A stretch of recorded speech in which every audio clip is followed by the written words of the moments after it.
जैसा कि last episode में हमने देखा कि टैंग शेंग मर गया था और निंग रोंग रोंग और ऑस्कर भी उसको रीसरेक्ट करने में कामयाब नहीं हो पाए थे। असल में इन्होंने किसी के घावों को भर दिया है। स्किन भी फिर से नॉर्मल हो गई है, लेकिन फिर भी टैंग शेंग आंखें नहीं खोल रहा है। सीवू टैंग शेंग की हार्ट बीट सुनती है, लेकिन उसे वो सुनाई नहीं दे रही है। जिस पर ग्रैंड मास्टर कहते हैं कि बॉडी तो रिकवर हो गई है, लेकिन टैंग शेंग अभी नहीं उठा है। शायद बीबी डोंग ने इसकी सोल को डिस्ट्रॉय कर दिया है और इसे वापस नहीं बुलाया जा सकता। सभी शेक डेविल्स रोने लगते हैं और जीवू सदमे में रोना तक भूल जाती है। टैंग हाउ जोर जोर से चिल्लाने लगता है कि उनका बेटा मर कैसे सकता है। वही असुरा गॉड जो अपने रियलम में है, वो कहते हैं कि सी गॉड टैंग शेंग मर चुका है। उसके पास टैंग शेंग की सोल है और वो टैंग शेंग से बातें कर रही है। वो उसे कहते हैं कि तुम सी गॉड के रूप में मर चुके हो, लेकिन हालांकि तुम असुरा गॉड बनकर फिर से रह सकते हो। टैंग शेंग पूछता है कि मुझे क्या सैक्रिफाइस करना पड़ेगा असुरा गॉड बनने के लिए, जिस पर असुरा गॉड कहते हैं कि तुम्हारी पास्ट लाइफ की सारी मेमोरीज मिट जाएंगी।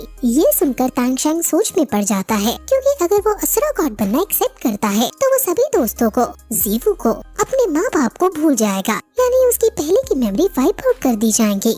तुम्हारे अंदर मॉर्टल वर्ल्ड को लेकर कोई भी फीलिंग नहीं रहेगी। तुम्हारे दिल में सिर्फ डिविनिटी रहेगी और जिसे भी तुम प्यार करते हो, तुम्हारे मन में उनके लिए प्यार खत्म हो जाएगा। वही सब युद्ध में चले गए थे, लेकिन जीवू अभी भी टैंग शेंग की लाश के पास है और उसके बाल सवार रही है। वो ये मानने को ही तैयार नहीं है कि उसका टैंग शेंग मर भी सकता है। जीवू कहती है कि मैंने एक डिसीजन बना लिया है, तुम मेरे लिए दूसरी दुनिया में वेट करो। हमने कभी एक दूसरे को ना छोड़ने का वचन लिया था और अब मैं उसे निभाऊंगी। मैं भी मृत्यु को प्राप्त होऊंगी और तुम्हारे पास आऊंगी। चाहे तुम कहीं भी जाओ, मैं तुम्हारे पीछे पीछे जरूर आऊंगी। टैंग शेंग की सोल को ये सब दिख रहा है और वो दुखी होने लगता है कि जीवू ये कैसी बातें कर रही है। वहीं दोपहर तक का टाइम जो वुहान एम्पायर ने तियांतो एम्पायर को दिया था, वो खत्म हो गया है और तियांतो एम्पायर हार मानने को बिल्कुल तैयार नहीं है। और वुहान एम्पायर जिसके अंदर राक्षस गॉड जितनी पावरफुल लेडी है, वो तियांतो आर्मी को मारते हुए आगे बढ़ रही है। जीवू वगैरह भी उनसे लड़ने की कोशिश कर रही है, लेकिन बीबी डोंग जीवू को भी घायल कर देती है। टैंग शेंग इस सब चीज को देखकर और दुख में आ जाता है और वो डिसाइड नहीं कर पा रहा कि उसे असुरा गॉड बनना चाहिए या नहीं,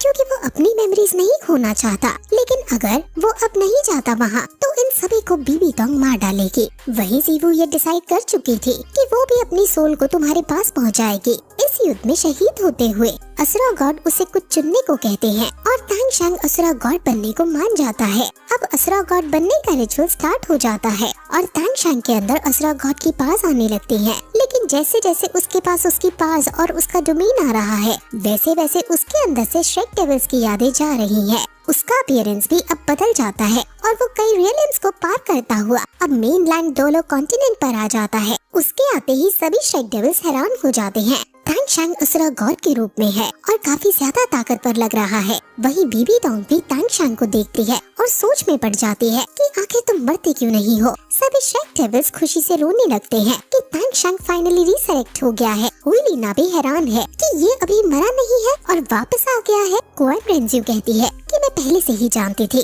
तुम्हें मारना इतना आसान नहीं होगा। टैंग शेंग अपने एक ही हाथ से पार निकालता है और पूरा ज़ियारिंग गेट तबाह हो जाता है। मिस्टर दाई कहता है कि टैंग शेंग अलग सा लग रहा है। ग्रैंड मास्टर कहते हैं कि उन्हें भी नहीं पता कि टैंग शेंग के साथ ये क्या हुआ, लेकिन वो डेथ वर्ल्ड को छोड़कर ह्यूमन वर्ल्ड में वापस आ पाया। उसने इसके लिए भारी कीमत चुकाई होगी, जिसके बारे में हम सोच भी नहीं सकते हैं। टैंग हाउ ग्रैंड मास्टर से कहते हैं कि हमें उसे कुछ समय देना चाहिए।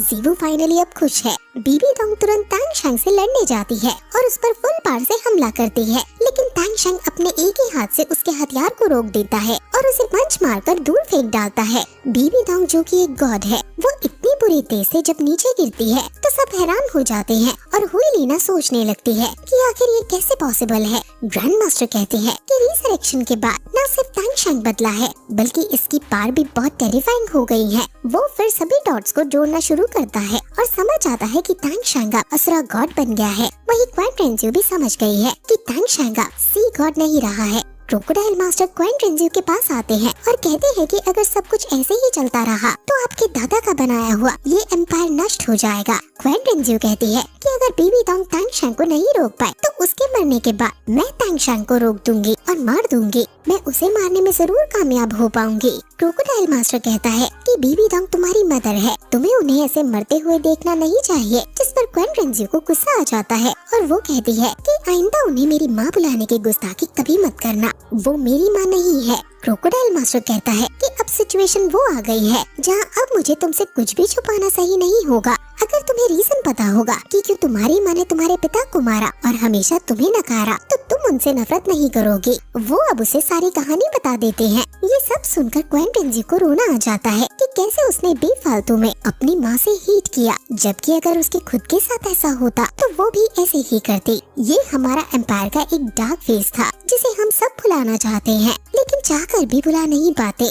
तुम एटलीस्ट अपनी मॉम से हेट मत करो क्योंकि वो इस एम्पायर के लिए लड़ी है। इस एम्पायर ने सदा उन्हें दुख दिया है लेकिन फिर भी वो आज यहाँ खड़ी है। वहीं तांगशांग अब अपनी असुरा गॉड की पावर से वुहान एम्पायर के बहुत सारे सैनिकों को मार देता है और बीबी डोंग समझ जाती है कि इसका लेवल मुझसे ज्यादा है और मैं इसे नहीं हरा पाऊंगी। सभी शेक डेविल्स खुश हो रहे हैं। वहीं अब क्वेन रेंजियो बीबी डोंग के पास आ जाती है और उसको ज्वाइन करने को वो रेडी है। वो कहती है कि मैं तुम्हारे साथ एक बार और लड़ रही हूँ और तांगशांग को मारने में तुम्हारी मदद कर रही हूँ, लेकिन ये मैं तुम्हारे लिए नहीं बल्कि एम्पायर के लिए कर रही हूँ। अब Asura god versus angel god and Rakshas god होने वाला है। तांगशांग पूरे बैटलफील्ड में अपनी नजरें घुमाता है और शेक डेविल्स को देखता है, लेकिन उसके लिए वो बाकी नॉर्मल लोगों जैसे ही थे। अब क्योंकि वो किसी को यहाँ नहीं पहचान रहा, अब तभी एंजल गॉड फुल पावर में अपनी तलवार को तांगशांग को मारती है, लेकिन तांगशांग अपने एक ही हाथ से उसे रोक लेता है और उसे दूर फेंक देता है। वहीं तभी Bibi Dong abyssal monster technique का यूज करके अपने डेविल स्वॉर्ड से हमला कर देती है और क्योंकि अभी उसने क्वेन रेंजियो का अटैक रोका था इसलिए उसके पार में सडन डिप आया था और वो इससे अफेक्ट हो जाता, लेकिन तभी वहाँ जीवू आ जाती है और वो असुरा स्वॉर्ड से उसके अटैक को रोक लेती है। वो तांगशांग से चिपककर खड़ी हो जाती है।